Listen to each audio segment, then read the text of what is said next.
newspaper endorsements don't always work, but they can make a difference in a close race, especially when a lot of candidates are running.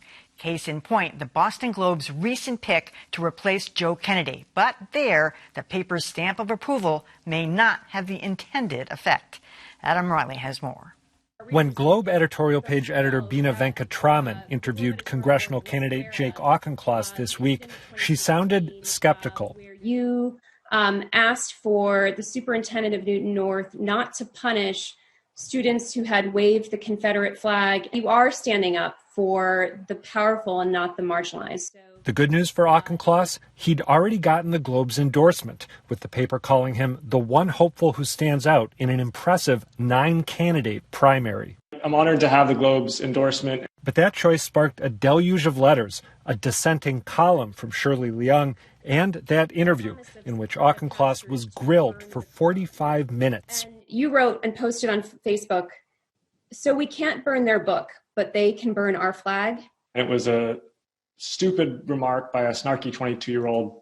So why endorse Auchincloss in the first place? The Intercept claims his mother, Dana-Farber Cancer Institute head Lori Glimcher, is a close friend of Globe managing director Linda Pizzuti-Henry. Pizzuti-Henry tells Beat the Press that's not the case, and that the Ed Board made the call.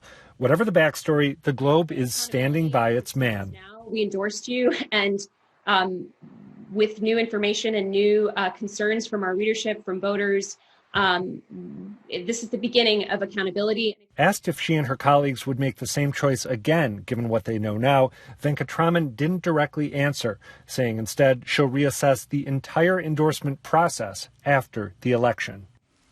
So, Adam, in the past we've talked about dredging up tweets and Facebook comments about people who said things when they were young. He was not a child, he was 22, but some of that stuff is forgivable. But this is an unusual endorsement in the first place because he's not as progressive as the Globe usually goes.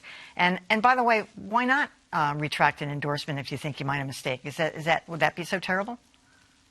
It doesn't sound like it's something that they ever even considered doing. Just so our viewers are clear, the Facebook post that we had a little snippet of the exchange about there that you're alluding to, Emily, is when Auchincloss was, I think, 22, yeah. He wrote a post suggesting that there's a tension between saying, basically, if Muslims can burn the American flag, then what's so wrong with Americans burning the Quran? I'm paraphrasing, but that's the most incendiary reading of what he wrote.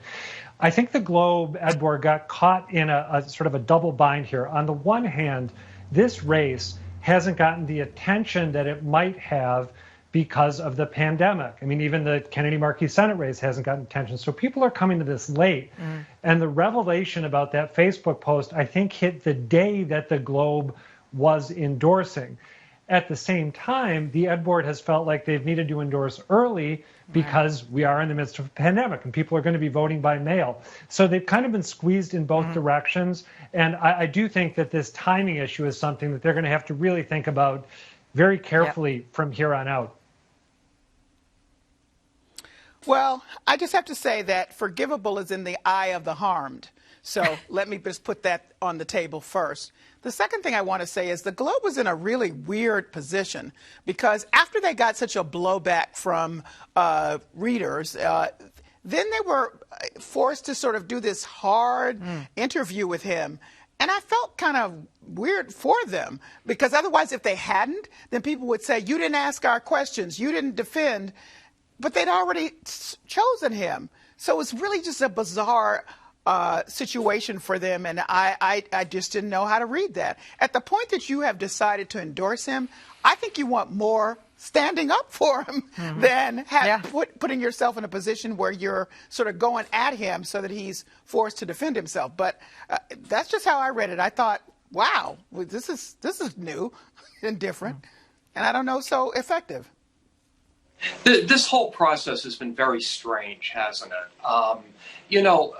I've thought from the moment that the Globe made its endorsement and then decided they were going to have this follow-up, that it was just a completely unnecessary way to go. Maybe in retrospect, they could have made a better choice than Auchincloss. They seem to, certainly Bina Venkataraman makes it sound that way. But Jake Auchincloss is not Satan. They probably should have just stuck with their endorsement and move forward from there. I think this also speaks to the collapse of local newspapers in that district, that the Globe is really kind of seen as the only player. And I think that's a real problem. If there were some other regional papers with some strength in that district, then the Globe would just be seen as one of a number of players instead of the only one that really matters. Yeah, I too thought the endorsement was a little curious. I interviewed all of the candidates in a series of brief interviews for the WBZ website, and he wasn't even in the top 3 or 4 most impressive, but that was just my opinion on it. I think the whole episode raises an interesting question about media organization endorsements, which is, what are they for? Are they supposed to be the editorial board's assessment on who they like best?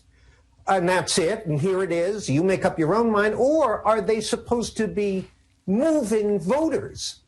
Because the notion that, well, we've got to hustle out our endorsement before the race has played out, a full month before voting day, so that people who are voting early won't miss it. Well, who cares if they miss it? Yeah.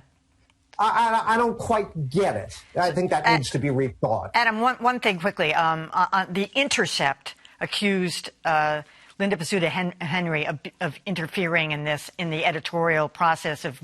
They said basically it was her vote. We should make it very clear that she said not only does she not know his mother that well, but she didn't even vote on this. On who to endorse. Yeah, she was completely unequivocal about that. She said she knows who Lori Glimcher is, the head of the Dana-Farber Cancer Institute. She respects her, but she's not a friend or a close friend or a frequent collaborator, like the Intercept said, and that this was completely the Ed Board's call, not hers or her husband John Henry's.